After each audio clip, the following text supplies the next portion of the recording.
En esta segunda parte vamos a hablar sobre la digestión de hidratos de carbono. Y para eso vamos a hacer un recorrido por el sistema digestivo, entendiendo los órganos que participan y cuáles son sus funciones en este proceso de la digestión. Los alimentos que normalmente consumimos poseen principalmente carbohidratos complejos, como por ejemplo almidón. Pero además tienen disacáridos como sacarosa y lactosa o monosacáridos libres como glucosa, fructosa y galactosa.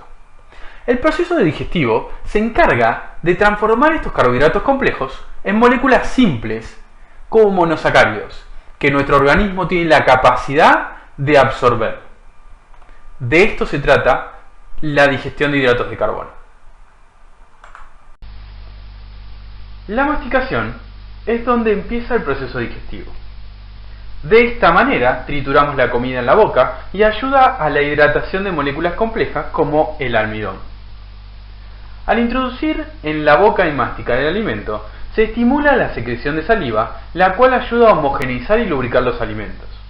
En este caso, los hidratos de carbono. Pero además, en la saliva existe una enzima. ¿Qué es una enzima? Son moléculas que actúan ayudando a que las reacciones químicas sucedan a mayor velocidad. La enzima presente en la saliva es la amilasa salival y su función es cortar los enlaces alfa-1,4 presentes en el almidón. Pero solamente esos. A los enlaces alfa-1,6 no los corta. Luego de masticar, la lengua empieza el proceso de deglución, movilizando el alimento hacia la faringe para que luego se dirija al esófago. El esófago es el conducto muscular que conecta la faringe con el estómago, que es nuestro próximo destino en este proceso digestivo. ¿Cómo se moviliza el alimento por el esófago? Gracias a los movimientos peristálticos, una serie de contracciones y relajaciones que movilizan el alimento a través del aparato digestivo.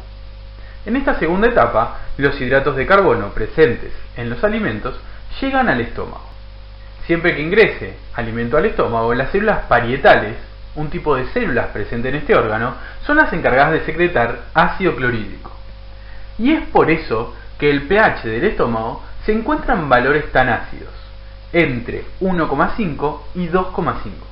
Estos valores hacen que la amilasa salival que nosotros habíamos incorporado en el alimento se inactive y no pueda cumplir su función.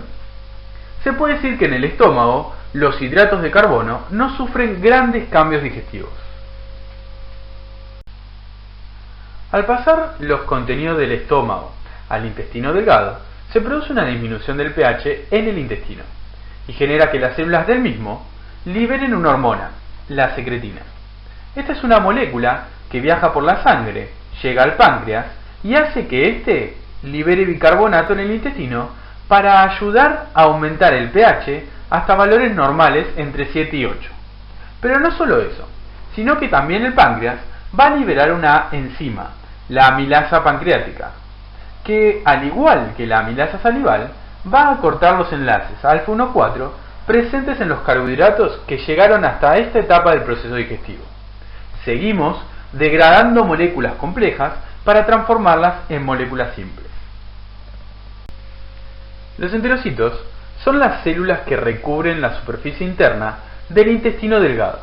Dichas células presentan microvellosidades en la superficie que se encuentran en contacto con el interior del intestino.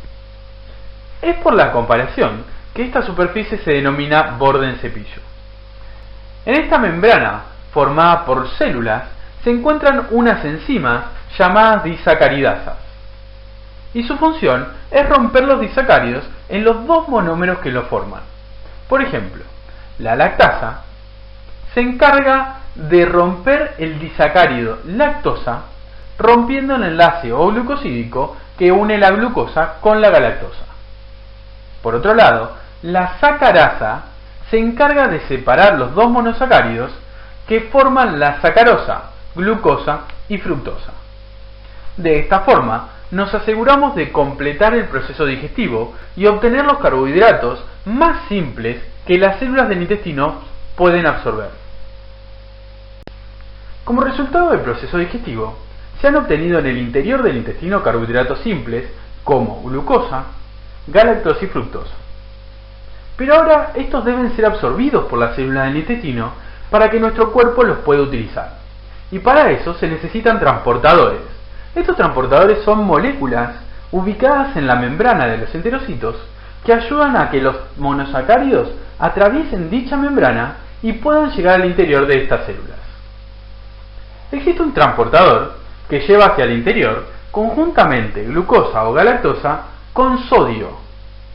Por otro lado, existe también un transportador que tiene la capacidad de llevar hacia el interior de estas células glucosa, galactosa y fructosa sin necesidad de transportar también sodio como en el primer caso. Y por último, existe un transportador que tiene la capacidad de llevar hacia el interior fructosa. Para que estos monosacáridos que se encuentran en el interior de los enterocitos puedan atravesar la membrana vasolateral y pasar al torrente sanguíneo, también serán requeridos transportadores que faciliten este movimiento. De esta manera, termina el proceso digestivo de hidratos de carbono. La lactosa es el disacárido presente en la leche y es el mayor carbohidrato consumido por los recién nacidos. La lactasa se encarga de digerir la lactosa a glucosa y galactosa para que estos monosacáridos sean absorbidos por los enterocitos. Entre los 5 y 10 años de una persona, la lactasa disminuye mucho su actividad. Ya no funciona como cuando éramos recién nacidos. Entonces, ya no puede digerir correctamente la lactosa y una gran proporción de esta permanece como disacárido. El aumento de la cantidad de este disacárido en el interior del intestino hace que se movilicen moléculas de agua hacia el intestino, generando diarrea. Además, esta lactosa que permaneció como disacárido será utilizada como fuente de energía por las bacterias que se encuentran en el intestino, generando diferentes gases como productos. Todo esto genera síntomas como diarrea, dolor abdominal, gases, náuseas, entre otros. Y esto es parte del cuadro de intolerancia a la lactosa.